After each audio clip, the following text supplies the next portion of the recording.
Audio book वाङ्मय 66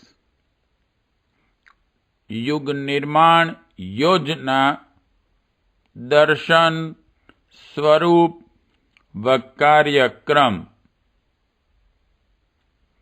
chapter 6 part 32 ढलती आयु का उपयोग इस तरह करें।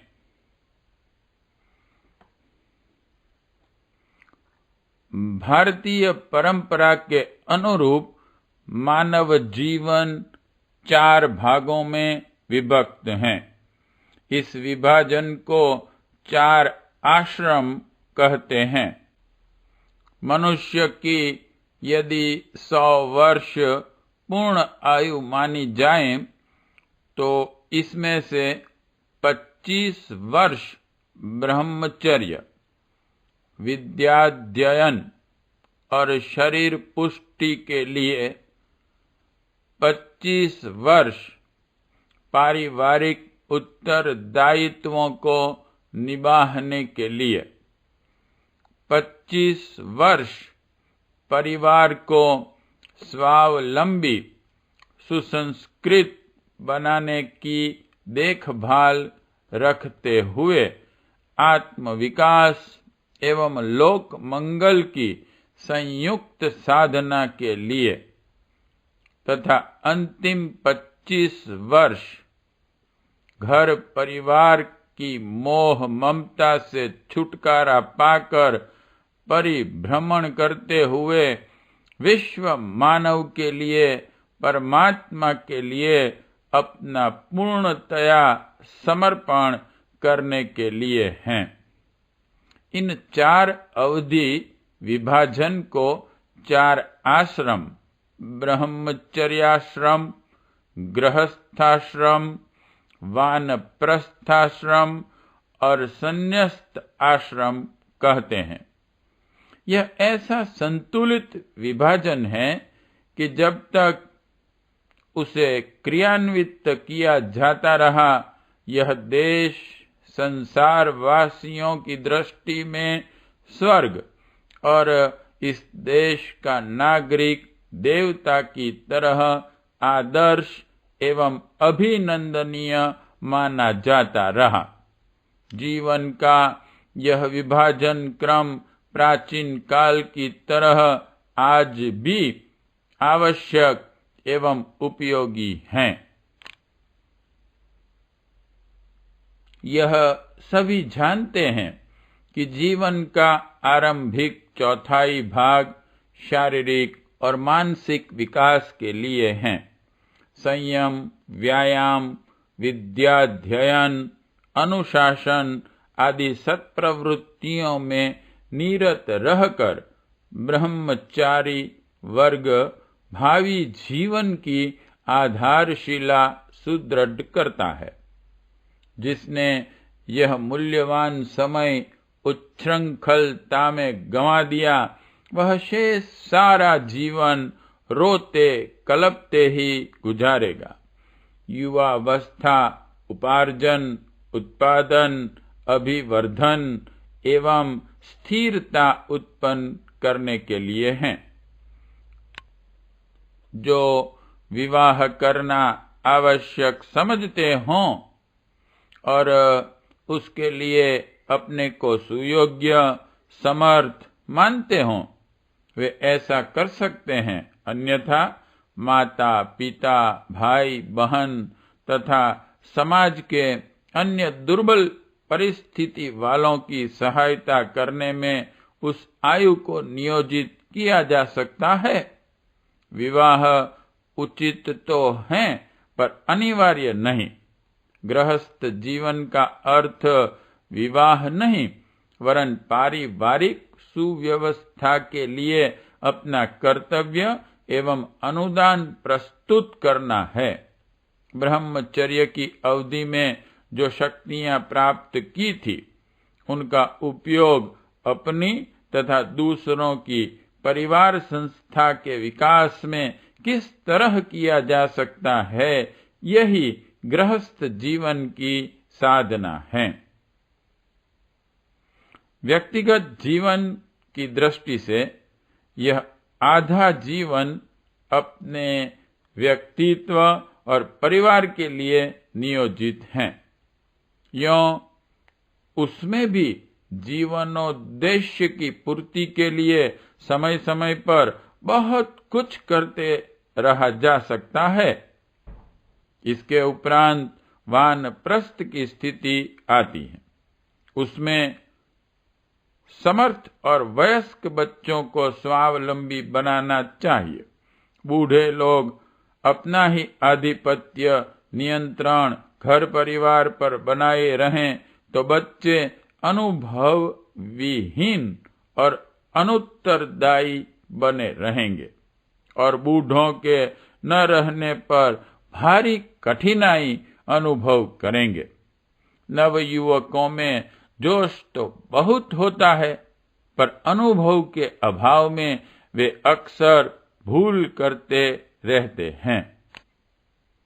इसलिए परामर्श, मार्गदर्शन एवं देखभाल की आवश्यकता बड़े लोग पूरी करते रहें, बाकी काम उन्हें करने और संभालने दें। बड़े बच्चे अपने छोटे भाई बहनों को संभालें।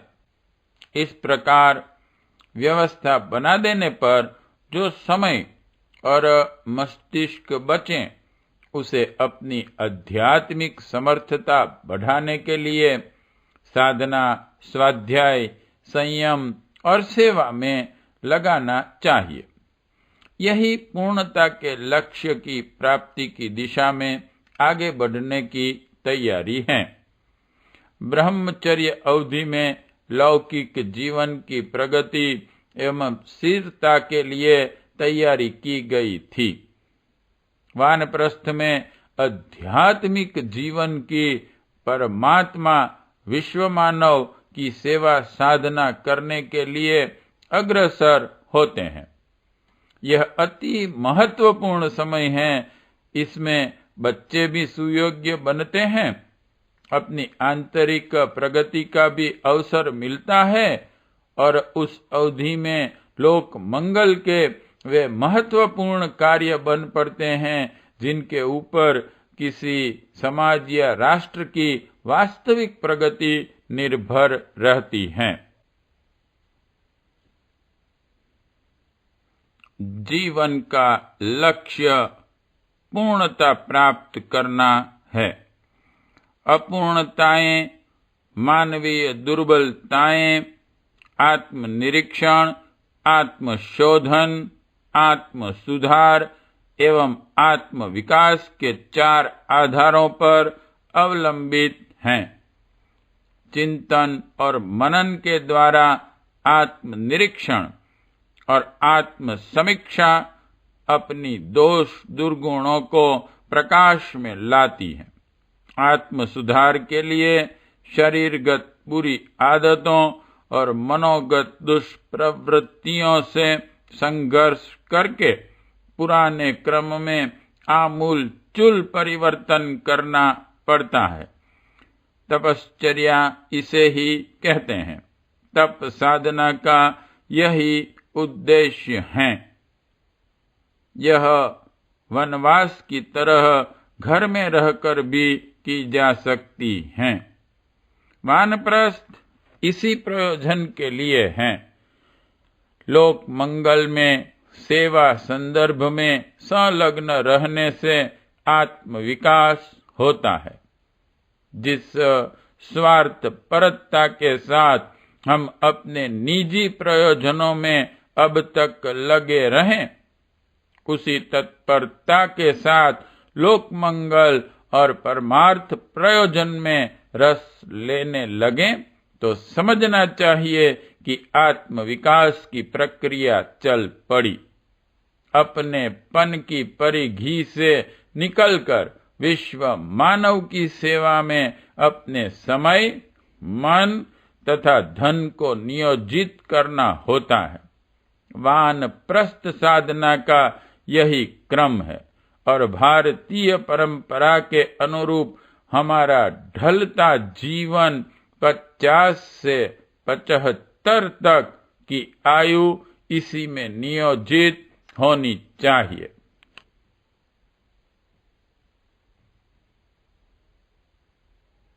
व्यक्ति और समाज दोनों के ही कल्याण की दृष्टि से वानप्रस्थ की उपयोगिता असाधारण है।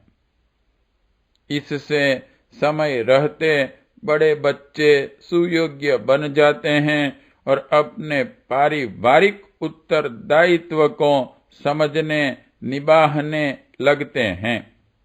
उनमें जिम्मेदारी की भावना बढ़ती है और अनुभवी बनते हैं।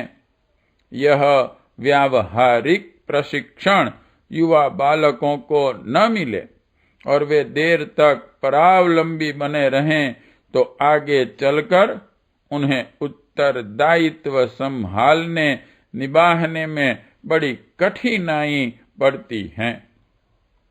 परिवार को स्वावलंबी बना देना उसकी एक बड़ी सेवा है।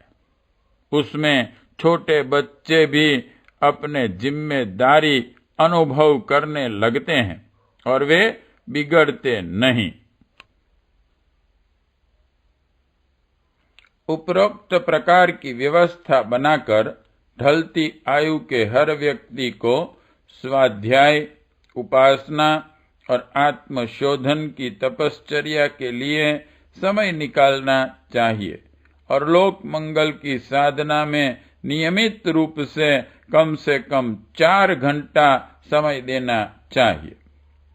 प्रातः और सायंकाल का समय व्यक्तिगत साधना के लिए और दिन का बचा समय लोक मंगल की सेवा प्रक्रिया में लगाने के लिए नियुक्त रहना चाहिए।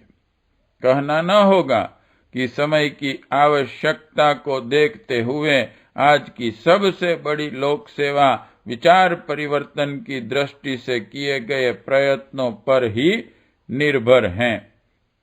आर्थिक, शारीरिक या बौद्धिक सुविधाएं बढ़ाने वाले कार्य भी यह सेवा क्षेत्र में आते हैं, पर उनका भी महत्व तभी है जब लोगों की विचार पद्धति का परिष्कार हो।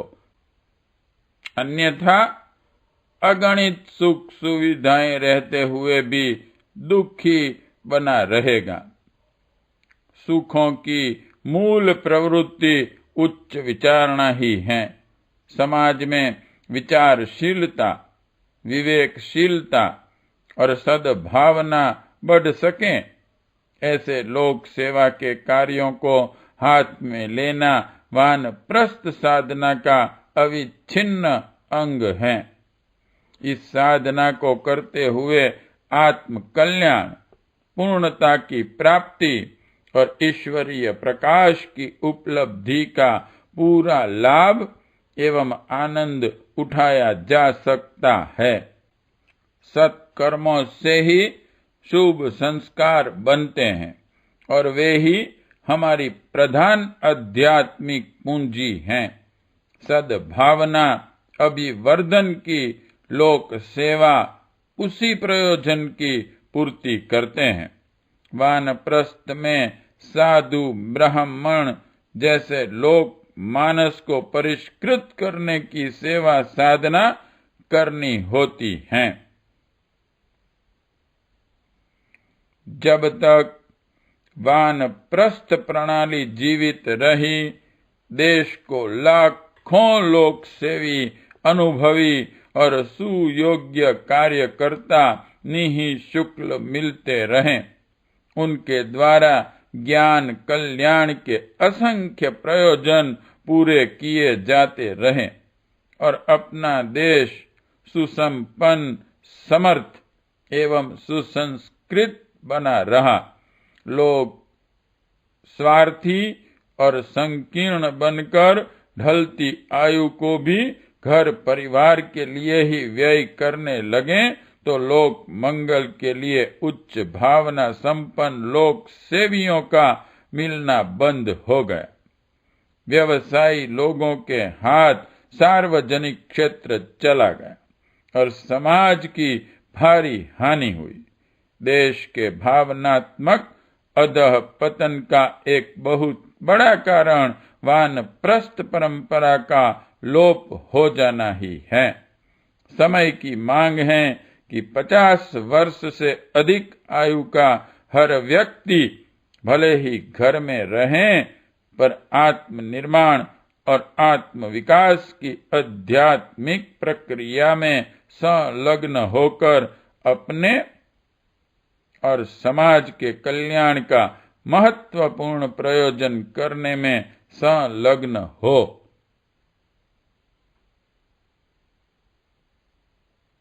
प्रश्न 1. पुरानी भारतीय परंपरा के अनुसार मानव जीवन कितने भागों में विभक्त हैं तथा उनमें क्या क्या कर्म करना होता है।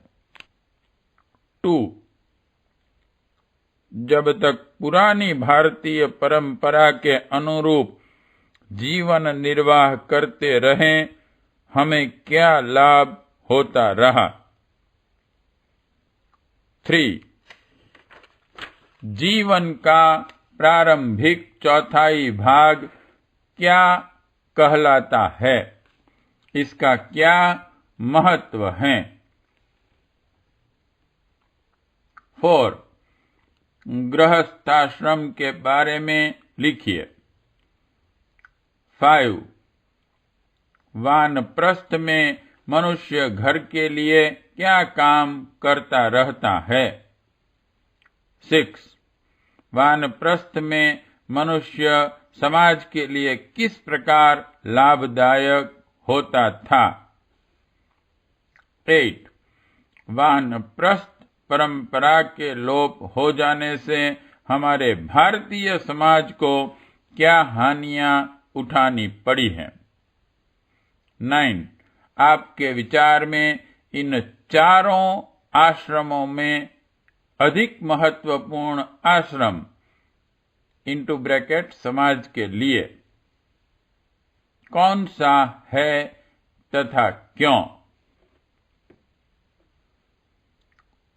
पार्ट 32 समाप्त।